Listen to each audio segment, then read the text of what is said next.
பொதுமக்கள் அனைவருக்கும் இனிய மாலை வணக்கம். நீங்கள் பார்த்துட்டு இருக்கிறது சென்னிமலை முருகர் கோயில், ஈரோடு மாவட்டத்தில் சென்னிமலை முருகப்பெருமான் கோயில்.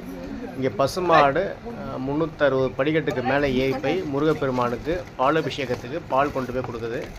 இது ஒரு அற்புதமான காட்சி. லைஃப்பில் இது வரைக்கும் இப்படி ஒரு காட்சியை லைஃப்பில் நான் பார்த்ததே கிடையாது. அற்புதமான காட்சி பாருங்கள். மனிதர்கள் நாமே படிக்கட்டு ஏறுறதுக்கு ரொம்ப சிரமப்படுவோம். 360 படிக்கட்டுக்கு மேலே ஒரு பசுமாடு மலையோட அடிவாரத்திலிருந்து பாலை கொண்டு போய் முருகப்பெருமான், சென்னிமலை முருகப்பெருமானுக்கு கந்த சஷ்டி கவசம் அரங்கேறிய அற்புதமான ஒரு காட்சி இது. பொதுமக்கள் எல்லோரும் பார்த்து பயன்பெறுங்க. இது அற்புதமான பதிவு. நானே பார்த்து ஒரு மறந்துட்டேன். ஈரோடு போயிருந்தேன் ரீசெண்டாக. சென்னிமலை முருகப்பெருமான் அவசியம் போங்க. உங்கள் பிரச்சனை எல்லாத்தையும் முருகப்பெருமான் தீர்த்து வைப்பார். தேங்க்யூ. செந்தில் செல்வன், திருச்சி மாவட்டம்.